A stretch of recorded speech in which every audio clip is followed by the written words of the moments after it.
우리 사람이 참 사람으로서의 특별히 뛰어난 점이 있다면 그것은 이렇게 말을 할 수 있다, 언어를 사용한다는 것이죠. 우리의 마음과 의사를 표현하고 우리의 또 바람도 표현할 수 있고요. 사람이 이렇게 말하는 존재라면 하나님은 어떻겠습니까? 하나님도 말씀을 하실까요? 성경은 거꾸로 말을 합니다. 눈을 지으신 분이 보시지 않겠느냐? 귀를 지으신 분이 듣지 않겠느냐? 너희 입을 만드신 분이 말씀하지 않겠느냐? 하나님은 사실은 바로 하나님이 말씀하시는 분이기 때문에 하나님을 따라 지음을 받은 우리 인간도 이렇게 말을 할 수 있는 것이다. 그렇게 오히려 말씀을 하고 있습니다. 그러니까 사람이 하나님께 지음을 받은 사람들이 이렇게 말하면서 소통하면서 살아가는 존재라면 우리를 지으신 하나님은 얼마나 더 말씀하시는 분이겠습니까? 성경을 보니까 하나님은 천지 세계를 창조하실 때도 그의 말씀으로서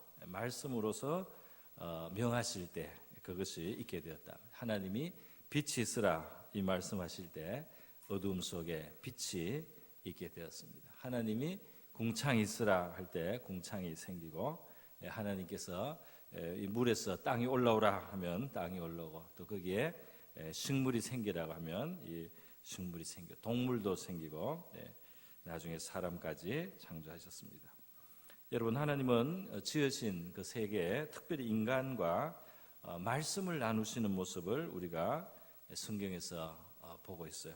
성경에서 보여주는 거예요. 하나님과 우리 사람들이 서로 소통이 되었다는 것입니다. 인류의 조상이 아담과 하와가 하나님께 거역을 하면서 타락을 하고 그 에덴 동산에서 쫓겨난 후에도 하나님은 말씀을 하신 것입니다. 사람들에게 말씀하시고 나중에 이 이스라엘 민족을 조성하셔서 인류를 구원하는 그 통로가 될 이스라엘 민족 제사장 나라를 만드시고 조성하실 때 장정만 60만이 되는 거대한 민족이었는데요. 시내산이라는 곳까지 그들을 이끌어내신 다음에는 그 애굽에서 건져내셔서 이끌어내셔서 시내산이라는 곳에 데리고 와서 하나님이 그들에게 말씀하셨습니다. 그때 말씀할 때 십계명에 나오는 그 내용으로 말씀하셔서 그들이 살아가야 될 도리를 하나님이 말씀해 주시는데 그것이 너무나 위험이 크고 큰 그런 음성이었기 때문에 그들이 너무나 두려워했습니다. 하나님의 위엄과 영광을 사람이 그대로 대하는 것이 그렇게 그게 쉬운 것이 아닙니다. 그래서 백성들이 십계명까지 듣고 나서요 모세에게 부탁을 했어요. 하나님이 우리에게 이와 같이 말씀하시는 것을 우리가 감당할 수가 없다, 견딜 수가 없다 말이에요. 그러니까 당신이 하나님 앞에 가서 듣고 당신을 통해서 말씀을 우리가 해주시면은 우리가 그걸 듣겠다고 이렇게 부탁을 했어요. 그래서 하나님이 그걸 받아주셔가지고 모세는 산 위에 올라가서 하나님의 말씀을 받고요 율법 전체를 이스라엘 백성을 위해서 주시게 되었습니다. 그래서 그 이후로 말이죠 하나님께서 물론 때로 우리의 마음에 바로 말씀하실 수 있지만 중보자를 통해서나 중재자를 통해서 말씀하시는 경우가 이렇게 이제 일반화되는 것입니다. 여러분, 이 하나님이 이스라엘 백성들에게 그 살아갈 길 전체를 보여줄 때 율법 말씀을 주셔서요 우리 구약 성경에 있는 하나님이 어떻게 하라 또 어떻게 하지 마라 하는 그 많은 말씀들이 있는데 거기에는 하나님의 마음이 담겨 있고 하나님의 의도와 목적이 담겨 있는 하나님의 우리를 향하신 그 소통이요 커뮤니케이션입니다. 그런데 그 말씀의 그 방향은 어디냐? 바로 신명기 10장 13절에 하면 이 모든 말씀은 너희의 행복을 위한 것이 아니냐 그렇게 말씀했어요. 하나님이 우리에게 말씀하실 때 하나님은 자기를 위해서 말씀하신다기보다 오늘 너의 행복을 위하여 내게 명하는 여호와의 명령과 규례를 지킬 것이 아니냐. 우리에게 가장 유익한 것이 무엇인지 아시고 말씀하신다는 것입니다. 예수님께서도 요한복음 5장 25절에 말씀하실 때 그랬어요. 진실로 진실로 너에게 이른다. 죽은 자들이 이건 영적으로 죽은 겁니다. 하나님의 아들의 음성을 들을 때가 오나니 곧 이때라 듣는 자는 살아나리라. 그랬어요. 예수님의 음성이 예수님의 말씀이 그 마음에 들려질 때 그 사람의 영혼은 살아난다. 그의 영은 죽은 영은 깨어난다. 예수님의 말씀이 그의 영혼에 다가갈 때 사람의 그 죽은 영혼이 하나님 앞에 살고 거듭나고 새 생명을 얻게 된다. 이렇게 주님이 말씀합니다. 여러분, 이렇게 하나님의 말씀은 우리를 살리게 하시고 우리에게 생명을 주시고 또 우리의 행복을 위한 말씀이라는 것입니다. 그런데 이제 마귀는 반대로 하는 것입니다. 마귀는 어떤 존재냐 말이죠. 요한복음에 8장에 예수님께서 말씀했어요. 이 마귀라고 하는 존재는 처음부터 살인한 자요, 진리가 그 속에 있지 않고 진리에 서지 못하고 거짓을 말할 때마다 제 것으로 하나니 이는 거짓말장이요 거짓의 아비가 되었습니다. 이 마귀는 거짓말을 합니다. 어떤 거짓말? 하나님의 말씀대로 틀렸다는 겁니다. 하나님의 말씀이 검해도 괜찮다는 것입니다. 하나님의 말씀이 명하도 그거 하나님 말씀을 거부하는 것이에요. 거짓입니다. 사람들에게 하나님 말씀 그대로 안 된다라고 말하는 것이 마귀예요. 그리고 마귀는 결국 그러한 거짓말을 하면서 사람들을 죽인단 말이죠. 그래서 살인한 자라 그랬어요. 살인한 자. 마귀가 하는 음성이 우리 귀로는 꼭 안 들려도 우리의 마음속에 마귀가 주는 영감, 마귀가 주는 충동은 말이죠. 죽이라는 것이에요. 마귀가 주는 것은 죽이라는 그 충동입니다. 깨어버리라는 것이에요. 죽여버리라는 것입니다. 너 자신도 다른 사람도 미워하고 죽이라는 거예요. 파괴하라는 거예요. 그래서 이 마귀는 살인자입니다. 인류에게 하나님이 금하신 것을 절대로 그것을 어긴다고 해서 하나님이 그 말씀하신 대로 죽지 않는단 말이죠. 하나님의 말씀을 어겨도 너희가 더 행복해질 수 있다. 아니 하나님 말씀을 어겨야만 행복해질 수 있다. 이렇게 거짓말을 했어요. 그것을 곧이곧대로 듣고 그럴듯해서 받아들였을 때 인류의 영적인 사망이 오고 육신의 사망이 오고 인간의 비참과 모든 고통이 시작된 것입니다. 하나님께서 하신 그 말씀에 그 선의를 알지 못하고 말이죠. 우리 인간이 하나님 마귀의 말을 따르면 불행이 올 수밖에 없다는 거예요. 누구의 말을 듣느냐 하는 것이 우리가 사는 길과 죽는 길, 행복의 길과 파멸의 길이 갈린다는 것입니다. 여러분, 그래서 우리는 마귀의 말에는 귀를 막아야 되겠습니다. 여러분의 마음과 생각 속에 들어오는 마귀의 말이 어떤 말이 있습니까? 속에서 들어오는 충동하는 밖에서부터 우리의 마음을 쿡쿡 찌르는 우리 마음속에 스며드는 독과 같은 마귀의 말들이 있어요. 그 마귀의 말들을 우리가 물리쳐야 될 줄로 믿습니다. 그 마음의 시기를 일으키고 말이죠. 마음의 섭섭함을 일으키고 말이죠. 마음의 그 노여움을 일으키고 말이죠. 마음에 아주 섭섭한 마음을 일으켜서 말이죠.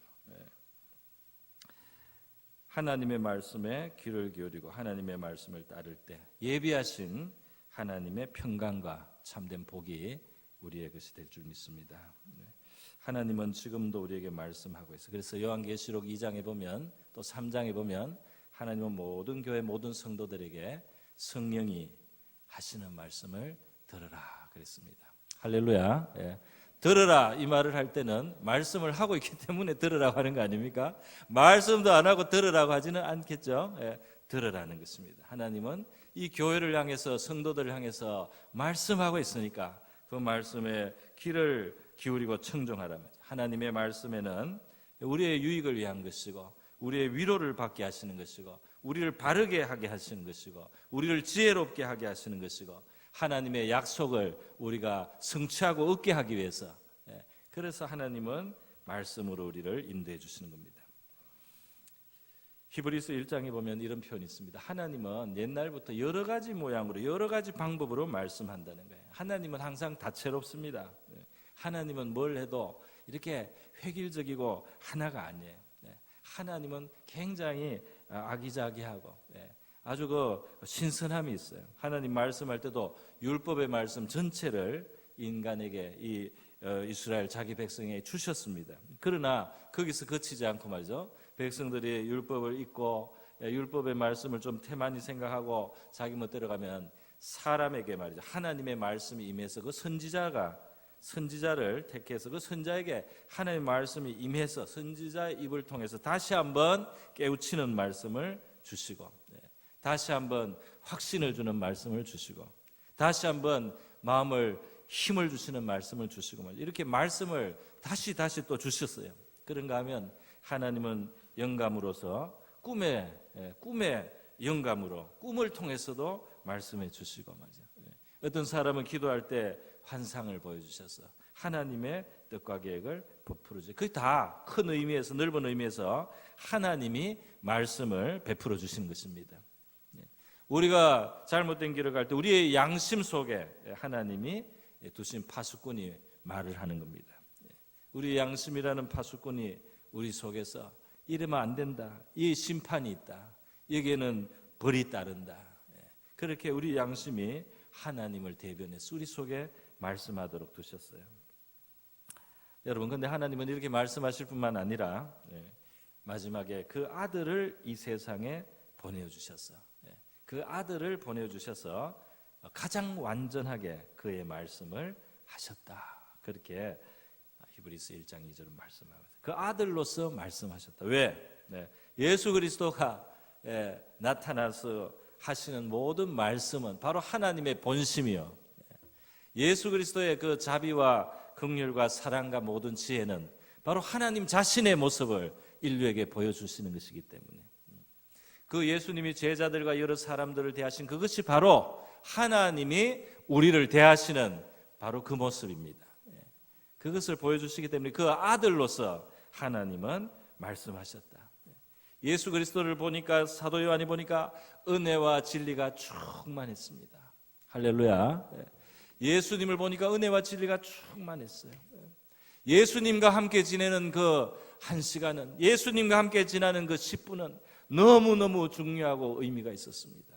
그래서 예수님과 함께 있었던 일을 다 쓰려면은 온 세상에도 그 내가 기록한 책을 말이지 다 그 보관할 수 없을 정도로 예수님과 같이 있었던 그 시간은 너무나 충만한 시간이기 때문에, 예수님과 같이 있는 시간은 너무나 은혜와 진리가 충만하기 때문에 내가 그것을 사람의 글로 쓰려면 말이지 그 1분을 묘사하는데도 끝없이 써야 된다는 겁니다.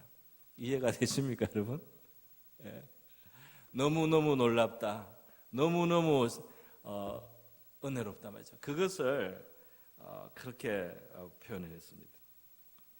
바로 예수님이 십자가에 달려서 못 박히시는 것, 그게 죄는 심판하셔야 되는 하나님의 공의가 있지 않습니까? 그 죄를 사람에게 돌리지 않는 하나님의 의가 있어요. 그것을 자신이 감당하시면서 인류를 사하시는 그 은혜의 샘을 여시는 하나님의 자비와 사랑이 십자가에서 큰 소리로 웅변되고 있는 줄로 믿습니다. 하나님은 그 아들로 말씀하시는 겁니다. 여러분, 오늘 이 본문 말씀, 우리 누가복음에서 24장에서 읽은 이 말씀 보니까 예수님이 부활하셨는데 말이죠. 제자들이 처음에는 못 알아봅니다. 그런데 부활하신 예수님이 하시는 일이 뭐냐 말이죠. 제자들에게 나타나서 성경을 말이죠, 인용을 하시고 성경을 설명을 해주시는 거예요. 성경을 설명해 주시면서 지금 제자들이 당한 그 일을 해석을 해주셨습니다. 이때는 바로 예수님이 십자가에 달리시고 죽으셔서 장사 지내고 3일 되고 난 날이에요. 예수님이 그 무덤이 열리고 말이죠, 그 무덤에 그 기름을 좀 바르러 기름을 바를까 하고 갔던 여자들이 보니까 무덤이 비어 있고 말이죠. 너무나 놀랐습니다. 그래서 제자들은 예수님의 시체가 도둑 맞은 줄 알았어요. 물론 예수님을 그 다음에 조금 있다가 만난 사람들이 예수님 만났다고 해도 말이죠, 그게 안 믿어져요. 그게 너무 슬퍼서 정신이 나갔다, 이렇게 생각을 한 것 같아요. 한두 여자가 말을 하니까 안 믿습니다. 그래서 이상하다, 예수님 시체 없어졌단 말이에요. 예수님을 지켜드리지도 못하고 우리를 구원할 메시아라고 믿었는데 그분이 이렇게 비참하게 돌아가시고, 그리고 이제는 시체도 없어지고, 이것이 무슨 불행이냐 말이야. 이것이 얼마나 참 참담한 일이냐 말이야. 이렇게 참 참담 일이 있을 수 있느냐. 이들은 낙심하고 부끄러워하고 슬퍼하고 말이야. 그렇게 하고 있었단 말이에요. 그런데 예수님은 성경 이야기를 쭉 해주죠. 지금 부활에 있어서 제자들이 알아보지 못하는 모습으로 그들과 함께 길을 가시는 나그네처럼 말씀을 해주시는 겁니다. 우연히 만난 것처럼 만나서 말씀을 해준 겁니다. 성경을 인용합니다. 그죠? 모세의 글, 모든 선지자의 글, 성경의 모든 성경에 예수 그리스도 하나님의 아들에게 일어날 일을 설명을 쭉 자세히 설명을 했다. 자세히 설명한 내용이 뭡니까? 그리스도는 이런 고난을 받고 자기의 영광에 들어가야 된다. 하나님의 아들, 너희가 믿고 따르던 그분이 십자가에 달리고 고난받고 죽는 거, 그거 원래 필요한 일이야. 그 하나님이 원래 말씀하신 거야. 그냥 아무 일 없이 너희들 구원되는 게 아니다. 너희들이 그냥 순풍에 돛단 듯이 배 타고 쭉 가가지고 뭐가 저절로 다 이루어진 게 아니라 하나님의 아들의 고난을 통해서만이, 메시아가 희생하는 일을 통해서만이, 그가 죽음까지 낮아지고 난 다음에, 그리고 그가 높아지고 그가 존귀하게 되고 자기의 영광에 들어가고, 그러면서 너희들도 구원되는 거다. 할렐루야. 이렇게 예수님이 설명했어요. 오늘 주님의 말씀이 저와 여러분의 마음에 이 설교 시간을 통해서나 여러분이 성경 말씀 생각할 때나 읽을 때나 여러분의 마음에 성령님이 일으켜 주시는 그런 생각들이 일어날 때 말이죠. 그 특징이 있습니다. 우리의 삶의 자리를 깨닫게 하는데요. 대부분 하나님의 말씀은 우리에게 위로를 주고 힘을 주는 말씀입니다. 우리에게 위로를 주고 힘을 주고 견딜 수 있도록 도와주세요. 오늘 예수님의 이 말씀을, 이 성경을 인용하는 거 보면 부활하신 예수님이 보정하신 것이 바로 이 성경에 기록한 말씀입니다. 예수님이 요 당시에는 구약 성경까지 기록이 되었고, 예수님이 지금 이렇게 이 땅에 오신 바로 그 직후로 한 100여 년 사이에 이 신약 성경이 완성이 되었어요. 그래서 요한계시록으로 완성이 돼서 이 성경이 이제 완전히 주어졌는데 말이죠. 이 성경은 디모데후서 3장 16절에 하면 그냥 쓴 글이 아니다 말이죠. 성경은, 모든 성경은 하나님의 감동으로 된 것으로, 같이 한번 큰 소리 따라하겠습니다. 시작. 모든 성경은 하나님의 감동으로 된 것으로 교훈과 책망과 바르게 함과 의로 교육하기에 유익하니 그랬습니다. 할렐루야. 하나님의 말씀이 영감이 된 말씀이에요. 성령으로 영감한 말씀입니다. 그래서 여기에 아주 신기한 능력이 있습니다. 그리고 이것이 정말 거룩한 말씀, 인간의 어떤 이야기하고 수준이 달라요. 그 예수님이 그 영감된 말씀을 가지고 제자들에게 그 권위를 의지해서 설명을 다 해주셨단 말이죠. 예수님의 말씀을 풀어줄 때 그들은 이제 비로소 이해가 되기 시작했습니다. 아, 예수님의 그 고난 필요했다 말이죠. 예수님의 그 죽음이 필요했다. 그의 죽으심이 이미 말씀된 것이다. 그리고 그가 살아나시고 그가 영광에 들어가시고 인류의 구원이 이루어진다. 이것을 들었을 때 말이죠. 그러니까 하나님의 말씀을 예수님이, 부활하신 말씀 예수님이 설명해 주셨을 때 그들의 슬픔은 물러가게 되었습니다. 할렐루야. 그들의 실망, 낙심, 그들이 눈앞에 보이는 것으로, 이 세상적인 눈으로 보는 것으로 보니까 슬픈 일만 일어났었어요. 그러나 그들이 주님의 말씀을 들으니까 그들에게 일어난 일들은 그들을 구원하는 하나님의 역사였단 말이에요.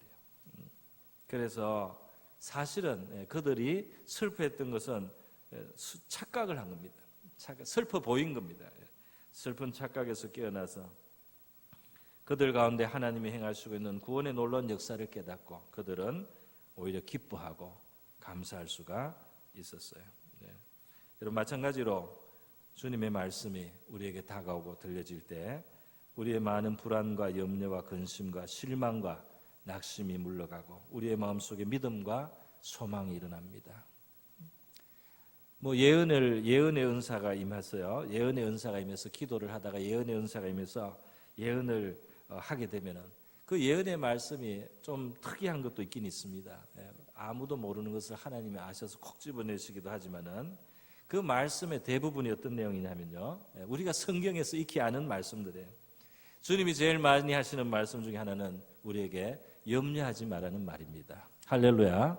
염려하지 마라. 염려하지 말고 오직 기도하라.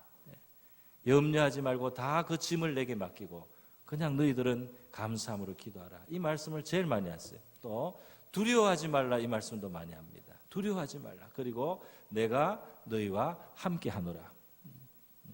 그리고 또 많이 하시는 말씀이 뭐냐면 나를 의지하고 신뢰하라는 겁니다. 나를 의지하고 신뢰하고 내게 맡기라는 겁니다. 이 말씀을 많이 해요. 그 말씀을 여러분에게 대부분 하고 계신 줄로 믿습니다. 누구에게나 그 말씀을 하시는 것 같아요. 그 말씀은 평범한 것 같지만은 누구나 귀를 기울여서 정말 귀담아 들어야만. 왜 그렇습니까? 너무 많은 사람들이 염려하거든요. 믿는데도 염려해요. 믿는데도 걱정합니다. 아직 다가오지 않은 일도 걱정하고, 없는 일도 걱정하고, 지어내서도 걱정하고, 물론 있는 일도 걱정하지만 맡기지를 않아요, 하나님께. 그리고 두려워하고 말이죠. 그러면서 기도는 또 되게 적게 합니다. 기도는 이만큼 해요. 염려는 이만큼 하고 말이죠. 기도는 이만큼 하고 말이죠. 그러고 있으니까 얼마나 하나님이 답답한지.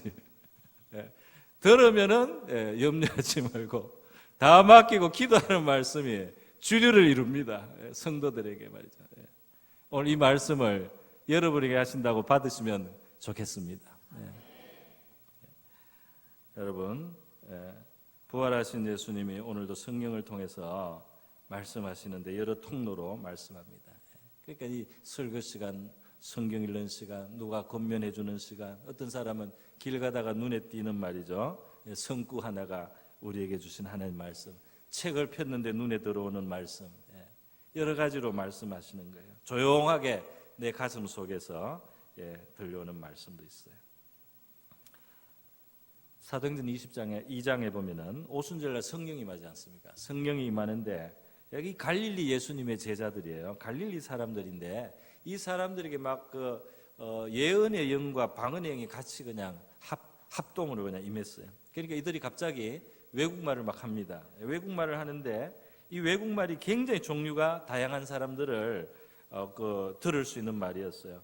바데, 메데, 엘람, 메소포타미아, 갑바도기아, 본도, 아시아, 부르기아, 밤빌리아, 애굽, 구레네, 리비아, 로마, 이런 또 그레데, 아라비아, 이런 수많은 그 지역에서 흩어져 살던 유대인들이 명절이라고 와서 예루살렘에 있는데 예수님의 제자들이 다 갈릴리 사람들인데 그 사람들의 혀가 말이죠.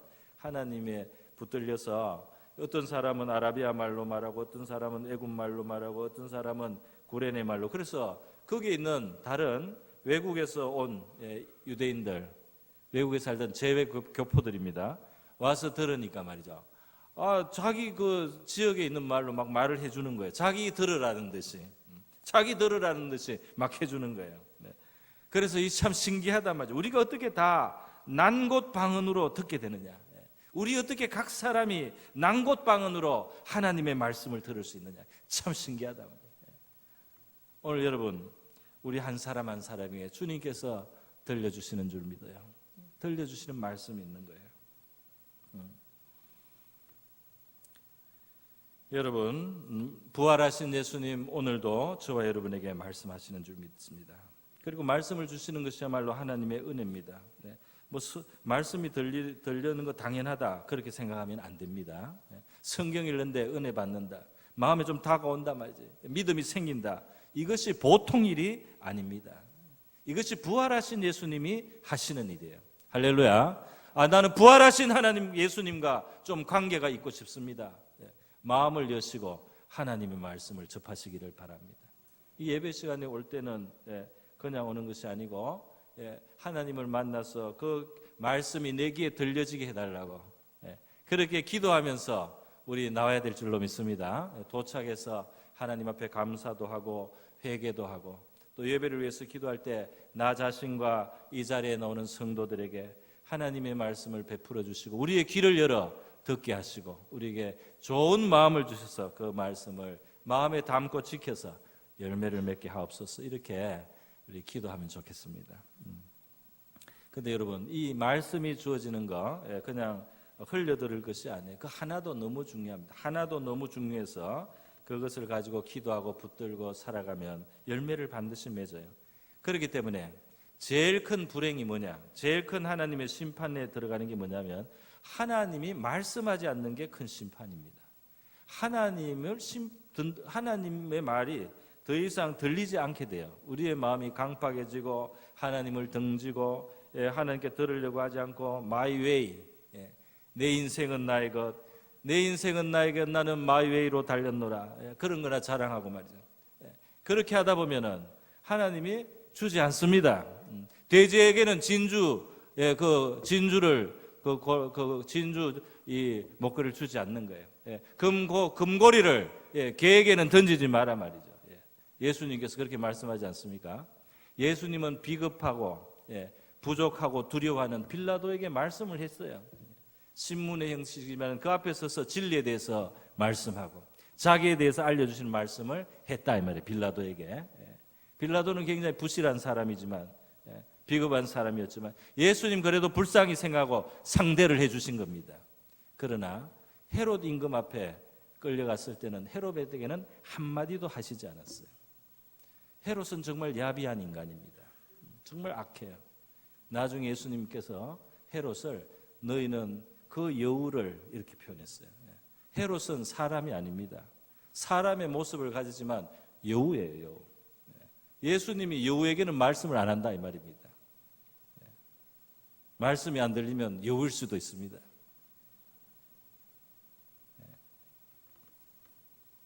여기는 여우가 없어 보입니다. 어쨌든 말이죠. 그래서 누가복음 10장에 보니까 그래서 이 아모스 8장에 뭐라고 했느냐면 이 이스라엘이 너무 하나님 앞에 패역하고 귀를 막고 지 마음대로 하고 이러면은 하나님이 기근을 주는데 그 기근은 양식, 곡식이 안 나는 기근이 아니고 하나님이 더 이상 말씀을 안 주는 기근이다. 맞아. 얼마나 하나님이 정말 답답하면 그런 말씀을 했겠습니까? 얼마나 그 선지자들을 끝없이 보내가지고 말씀을 하거든요. 끝없이 따라옵니다, 선지자들이. 미워하고 돌로 때려도 와서 말을 해줘요. 죽여도 말을 합니다. 그렇게 하나님이 끈질기게 말씀을 하시다가 나중에는 말씀을 안 합니다. 하나님이 오래 참는데 영원히 참는 건 아닌 것 같아요. 오래 참으시다가 말씀을 안 하면 그때 그것이 이스라엘의 참 기근이다. 누가복음 10장에 보면 예수님께서 베다니 마을에 갔는데 거기에 예수님 사랑하는 가족이 있어요. 나사로, 마리아, 마르다 이렇게 있습니다. 마르다가 아마 언니인 것 같은데요. 근데 예수님 오고 이렇게 하니까 잔치 준비한다고 막 음식을 만드는데 말이죠. 정신이 없어요. 마르다는 뭘 많이 해야지 직성이 풀리는 성질입니다. 많이 이렇게 해야지 자기가 이 마음이 차는 사람이에요. 그래서 막 음식을 막 한 10개 만들었나 봐요. 그렇게 막 만들고 있는데 예수님은 앉아서 이제 말씀을 나누어 주십니다. 그런데 예수님 바로 발치 앞에는 여동생 마리아가 말이죠. 마르다의 여동생이 앉아서 그 말씀만 듣고 있는 거예요. 그러니까 마르다가 화가 났어요. 화가 나가지고 예수님이 이럴 수 있습니까? 내가 이렇게 바쁜데 말이지. 마리아는 거기에서 말씀만 듣고 있다고. 빨리 보내달라고 부엌으로 그랬어. 예수님께서 마르다야, 너무 많이 하려고 하지 마라. 아마 예수님이 이미 말했는데 안 듣고 그런 것 같아요. 몇 가지만 하든지, 아니 한 가지만 해도 된다. 밥 먹는 건 한 가지만, 음식은 한 가지만 해도 되는데 이 마리아가 좋은 것을 지금 택했다. 내 말을 듣고 있는, 내 말이 들리는 자리를 안 떠나려고 하는구나. 그러니까 마리아는 이거를 빼앗기지 않을 것이다. 너도 빨리 하나만 하고 벌써 했으니까 빨리 와서 여기 앉아 있어야 되는데, 네가 내 말을 들으려고 해야 되는데, 내 말을 듣기 위해서 시간을 내야 되는데, 내 말을 듣기 위해서 나하고 교제하기 위해서 시간을 내야 되는데 뭘 한다고 너무 바쁘구나. 이렇게 예수님이 교훈을 했어요. 여러분, 좋은 것이라고 했습니다. 그 발치에 앉아 있는 것은, 예수님 말씀을 들고 있는 것은 너무나 좋은 일이다. 시편 1편에는 그것을 시냇가에 심은 나무와 같다고 표현했습니다. 시냇가의 나무는 참 마르지 않고 잎이 늘 푸르고 말이죠. 때가 되면 열매를 맺는데 뿌리가 시냇가에 들어가 있으니까 늘 하나님 말씀을 듣고 그것이 마음에 적셔드는 사람에게 시냇가의 나무와 같이 윤택하고 형통하게 될 줄로 믿습니다. 또 말씀에 귀를 기울이는 사람, 말씀을 마음에 새기는 사람들은 지혜로워지고 명철해진다고 말씀을 했어요. 어떻게 원수보다 지혜롭게 된다. 주의 증거를 늘 내가 묵상하게 되니 스승보다도 명철하게 되고, 내가 주님의 말씀을 따라 살면 나이 많은, 인생의 경험이 많은 노인보다도 더 명철하게 된다. 그렇게 시편 119편에는 고백도 하고 있습니다. 여러분, 무엇보다도 하나님 말씀을 자꾸 귀 기울여야 하지만 우리의 믿음이 자랍니다. 믿음은 들음에서 나고 들음은 그리스도의 말씀으로 말미암는다. 그래서 믿고 기도하고, 믿음이 있어야 기도할 수 있습니다. 그죠? 그리고 믿고 실천하고, 믿고 실천할 때 역사가 많이 일어나죠. 마치 씨앗이 떨어져서 땅에 들어가면 이 자라지 않습니까? 그리고 30배, 60배, 100배로 그렇게 많아지듯이 말씀을 들어서 그대로 실천하면 맞아 열매를 맺어요. 제가 제 간증이라서 좀 부끄럽기도 한데요. 말씀 한번 드려보겠습니다. 제가 신학교를 다닐 때, 이전에 한번 했습니다. 신학교를 다닐 때 보니까 우리 반에, 신학교에, 신대원에 흑인이 한 사람이 있어요. 흑인이 한 사람이 있어서 저는 외국 사람이고 그것도 더군다나 흑인은 그때 가까이서 처음 본 것 같아요. 그래서 가까이를 안 했습니다. 무서워가지고. 근데 제 친구 전도사님이 그 옆에 붙어서 항상 그 사람을 도와줘요. 한국말을 한 60-70% 알아듣는다고 그러더라고요. 이제 의학당에서 배워가지고. 그래서 강의도 다 알아듣지는 못해요. 그래서 이제 강의를 대충 알아듣는 만큼만 이렇게 하고 그랬어요. 근데 제가 어느 날 제 친구 전도사님께 물었습니다. 왜 당신은 그 옆에 늘 붙어서 있느냐 말이에요. 그러니까 그분이 말씀이, 내가 하나님 말씀을 보다 보니까 나그네를 대접하고 나그네를 사랑하라는 말씀이 있더라는 거예요. 그래서 나는 그 말씀대로 한다는 거예요. 그래서 제가 그때 충격을 받았어요. 나는 하나님 말씀을 물론 아는 말씀인데 실천을 너무 안 하는구나. 이 전도사님은 확실히 실천을 하는구나. 그래서 저도 이제 그 도전을 많이 받았어요. 나도 그러면 같이 좀 도와줄게 하고 도와주기 시작했습니다. 그래서 내가 이제 같이 도와주다 보니까 어느 사이에 이제 이 공이 나한테 넘어왔어요. 그래가지고 이제 시험 기간이 되면은 말이죠. 제가 우리 로이라는 인도 사람입니다. 그 친구에게 이제 그 노트 빈 것을 내가 이제 내 노트를 가지고 다 채워주는 거예요. 그 설명을 해줘야 되는데 한국말만 하면 다 못 알아들으니까 영어도 섞어가지고 짬뽕으로 해가지고, 그때 뭐 영어 짧습니다. 지금도 그렇게 잘하지는 않고요. 그래서 이 두 말을 하여튼 섞어서 내가 할 수 있는 대로 설명을 해서 이 노트를 완성을 시키고 그 공부를 이제 하는데, 시험 기간에 저는 그것만 하는 거예요. 제 공부는 따로 안 합니다. 그 로이에게 노트 빈 거 제가 설명해 주는 거, 그걸로 이제 했어요. 그렇게 했는데 물론 뭐 성적은 잘 안 나옵니다. 잘 안 나오는데, 그런데 그게 기쁘더라고요.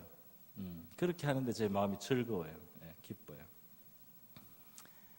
나중에 세월이 많이 지났는데요. 제가 영국에 가서 목회하러 원래 갔잖아요. 목회하러 갔다가 그러다가 나중에 신학을 공부를 하고 박사과정까지 갔는데, 박사를 마칠 때쯤 되니까 학교에 학장이 바뀌어요. 학장이 바뀌었는데 누가 옵니까? 인도 사람이 와요. 인도 사람이 오더니 우리 학교를 좀 더 국제적으로 만들어야 되겠다. 여기에 영국 사람 말고 교수 될 사람 누가 있나 구하는 거예요. 그래서 제가 교수가 됐습니다. 할렐루야. 참 이상하죠. 인도 사람이 와가지고. 근데 제가 이야기를 어디 가서 했더니 자기도 그런 일, 비슷한 일 많다는 거예요. 다른 목사들이. 하나님이 우리가 한 것을 기억하고 계신다는 것을 보여주기 위해서 그런 우리 삶 속에 복선을 주신다는 거예요. 내가 나이제리아 사람 도와줬는데 나중에 나이제리아 사람을 통해서 하나님이 자기 도와주시더라고요.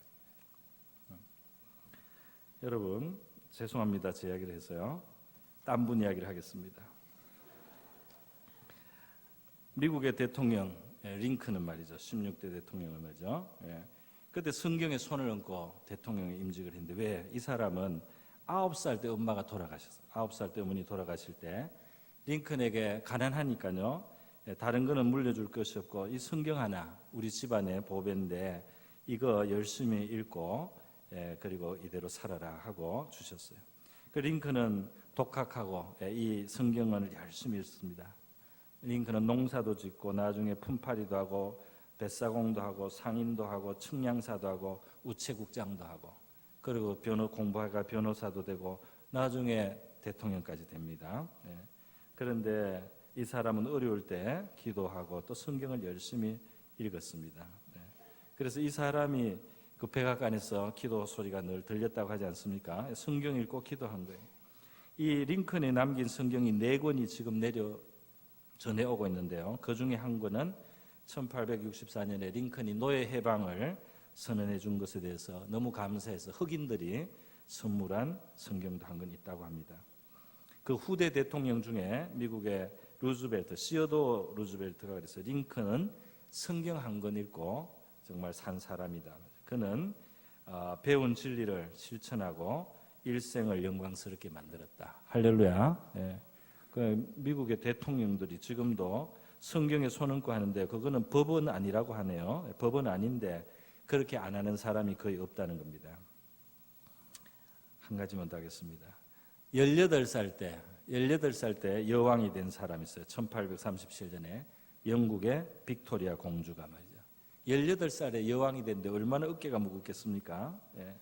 그래서 여왕 되니까 기도했습니다. 전능하신 하나님이여, 내가 영국의 여왕이 되었는데 하나님의 말씀대로 통치하게 하옵소서.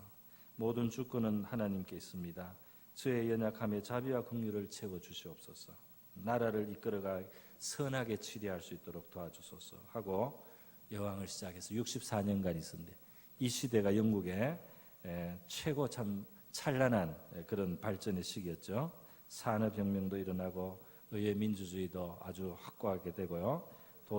도덕성과 예절이 높아지고 말이죠. 영국이 해가 지지 않는 나라, 정말 지구상의 4분의 1을 다스리는 빅토리아 여왕의 번영식입니다.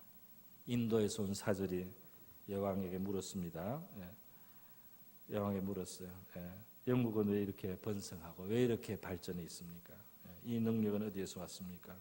여왕이 그 앞대에 킹 제임스 왕, 아주 경건한 왕이 그 시대에 성경을 번역해 놓은 게 있어요. 그 킹 제임스 버전 성경을 딱 주면서 여기에 다 있습니다. 우리나라의 이 성공과 우리나라의 이 발전과 우리나라의 이 축복은 여기 이 책에 다 있습니다. 그렇게 성경을 줬다고 합니다. 할렐루야. 그래서 여러분, 우리 하나님의 말씀이 우리에게 있다는 사실 우리가 감사하게 생각하고 늘 이 말씀을 우리 부활하신 예수님이 우리에게 새롭게 들려주시고 깨닫게 하시고요. 우리에게 믿음을 주시고 지혜를 주시기를 우리가 소망해야 되겠습니다. 귀를 열고 마음을 열고 주의 말씀을 받으시는 여러분 되기를 바랍니다.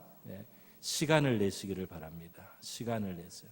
주님과의 시간을 내시고 들으려고 하시고 기도하시기를 바랍니다. 우리 다 같이 주여